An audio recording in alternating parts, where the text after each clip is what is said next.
இந்த லாக்டவுன் டைம்ல தமிழ்நாட்டில் உள்ள எல்லா ஊழியர்களையும் டிஸ்ட்ரிக்ட்ல லீடர்ஸ் எல்லாம் கூப்பிட்டு நாங்கள் ரெகுலரா எவ்ரி மந்த் ஒரு பிரேயர் நடத்தணும். ஜூம்ல பாஸ்டர் மோகன் ஒரு முறை பேசுவாங்க, ஜிபிஎஸ் ராபின்சன் அண்ணா ஒரு முறை பேசுவாங்க, இப்படி பலர் பேசுவாங்க.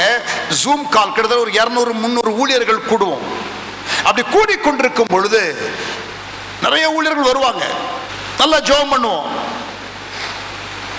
அப்ப சபையில்லாத 10,000 கிராமம் தமிழ்நாட்டில். அப்ப ஒரு 5 ஆண்டுகளுக்கு 4 ஆண்டுகளுக்கு முன்பதாக 10,000 கிராமங்கள். இப்ப ஆண்டவருடைய கிருபையினால அது 8,500 குறைஞ்சிருக்கு கடந்த 4 வருஷத்துல. இதெல்லாம் சபை இல்லாத கிராமத்தில் சபை ஆரம்பிக்கணும் அப்படின்னு நான் ஒரு ஐடியா சொல்றேன். எல்லாரும் உட்கார்ந்து பேசுவோம் அதை குறித்துன்னு. மெட்ராஸ்ல இருக்கிற ஒரு பாஸ்டர் ஒரு 4,000 பேர் உள்ள சபை, 4,000 பேர் உள்ள சபை. அவர் சொல்றாரு, கல்யாணகுமார் சொல்ற காரியத்திலலாம் எனக்கு உடன்பாடு இல்லை. சபை இல்லாத கிராமத்தில் சபை ஆரம்பிக்கணுங்கிறது இவருக்கு உடன்பாடு இல்லையா.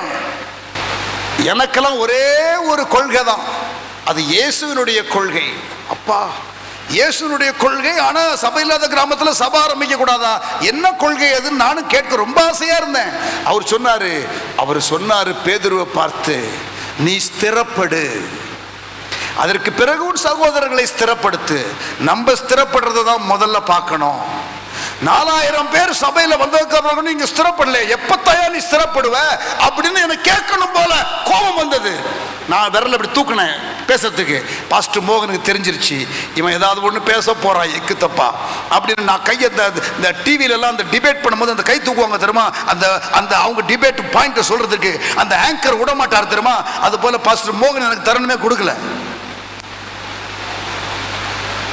இல்லைன்னா கேட்டிருப்பா, ஐயா எனக்கு தெரியல, நீங்க 4,000 பேர் சபையில இருக்கிறீங்க, எப்பதான் ஸ்திரப்படுவீங்க நீங்க சொல்லுங்க,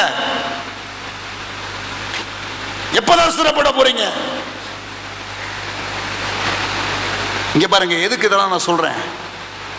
உங்களுக்கு ஆத்ம பாரம், அழிந்து போகிற மக்களை குறித்த ஒரு கரிசனை, தேசத்துல ஆண்டவர் என்ன செய்யறாரு அதில் நான் சேர்ந்து கொள்ளணும்.